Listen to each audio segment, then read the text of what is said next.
उतने ही सदस्य, उससे ज़्यादा सदस्य उतने ही उत्साह के साथ उस सम्मेलन में, उसके आगे होने वाले सम्मेलन को फिर से ज्वाइन करें, फिर से उसमें शामिल हो। तो ये बहुत ही खुशी की और बहुत ही महत्वपूर्ण बात है, और ये प्रतिबंध लगाने वाली सत्ता के लिए एक संदेश भी है। और ये संदेश यहाँ की उपस्थिति ने, यहाँ पे जो जुलूस निकला, यहाँ पे जो कार्यक्रम चल रहा है, इसने बहुत साफ साफ तौर पे दिया। इसके लिए आप सब लोग बहुत बहुत बधाई के पात्र हैं, और हम सब लोगों की ओर से, उत्तर प्रदेश से आए हुए लोगों की ओर से आप सभी लोगों को इसके लिए बहुत बहुत मुबारकबाद और शुभकामनाएं। साथियों, एक बात सुनते सुनते बार बार ये लग रही थी कि कई बार ऐसा होता है कि कुछ लोगों को, कुछ ताकतों को, कुछ संगठनों को बहुत सारे लोग इस देश में नहीं जानते हैं, जैसे कि माओवादियों को। लेकिन सरकार माओवादियों का परिचय लगातार हमारे सामने रख रही है।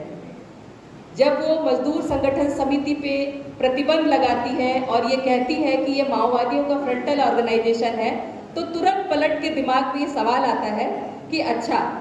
माओवादी भी मजदूर संगठन समिति की तरह से काम करते हैं, तो ठीक है, फिर हमारे जैसा काम करते हैं तो ठीक लोग ही होंगे।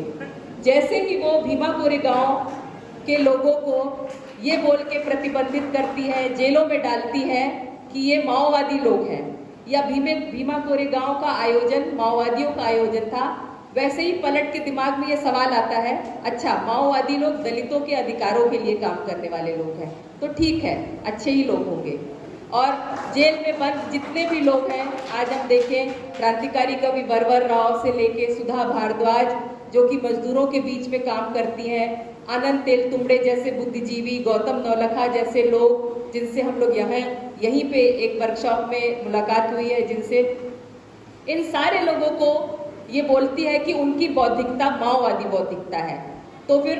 तुरंत दिमाग में ये बात आती ही है अपने आप से, ये परिचय हमको मिलता है कि अच्छा, इस देश में कुछ लोग ऐसे हैं जिनके नाम पे प्रतिबंध लगाया जा रहा है, और अगर उनका ये परिचय है तो फिर वो ठीक ठाक ही लोग होंगे। तो सरकार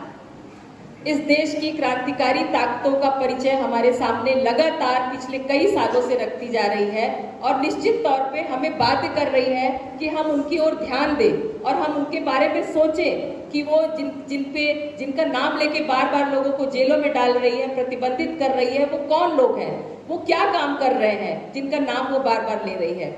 और उल्टा मेरे दिमाग में ये बात आती है कि ये जो हमारी सरकार है, जो उनका नाम लेके बार बार लोगों को प्रतिबंधित कर रही है, वो क्या है?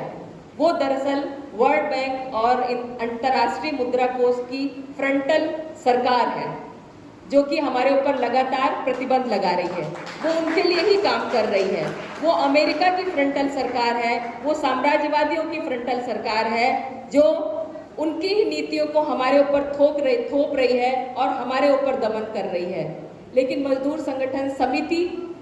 इसलिए भी बहुत बधाई का पात्र है कि उसने दो तरह के सरकारी दमन झेले हैं, और दोनों दमन को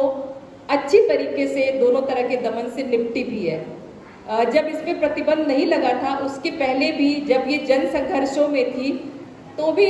उस पर दमन के बहुत सारे तरीके अख्तियार किए गए। बहुत मोतीलाल बास्के, जो मजदूर संगठन समिति के सदस्य थे, उनको फर्जी एनकाउंटर में मार दिया। बहुत सारी दमनात्मक कार्रवाइयाँ जो पहले चल रही थी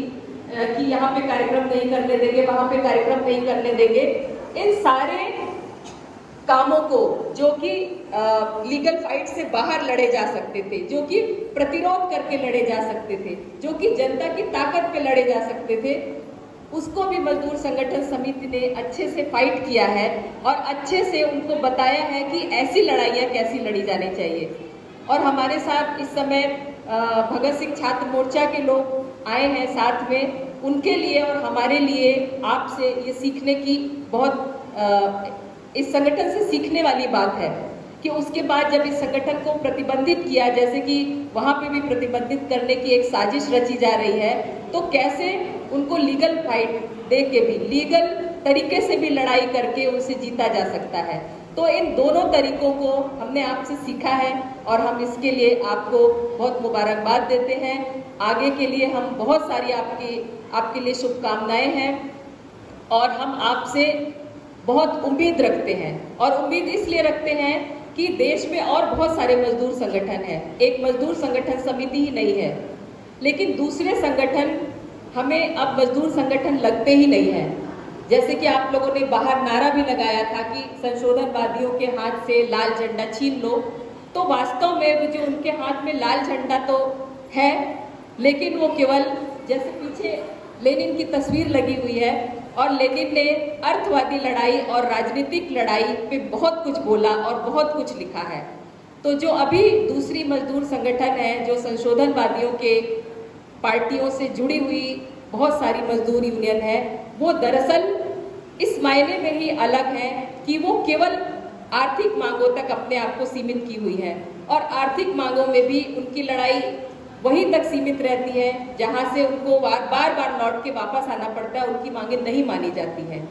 तो लेनिन ने बार बार इस बात को समझाया है कि मजदूर संगठनों का या मजदूरों का ये काम नहीं है कि वो केवल अपने हित के लिए आर्थिक लड़ाई लड़ेंगे, उनका काम राजनीतिक लड़ाई का है, राजनीतिक सत्ता पे कब्जेदारी का मामला है। और इस मामले में हम उम्मीद आपसे करते हैं और हम आपके कामों को देख रहे हैं कि आप केवल आर्थिक मामले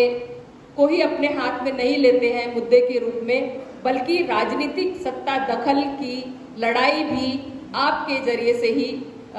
हम देखते हैं, उम्मीद करते हैं और भविष्य करते हैं। और यहाँ पे बहुत अच्छा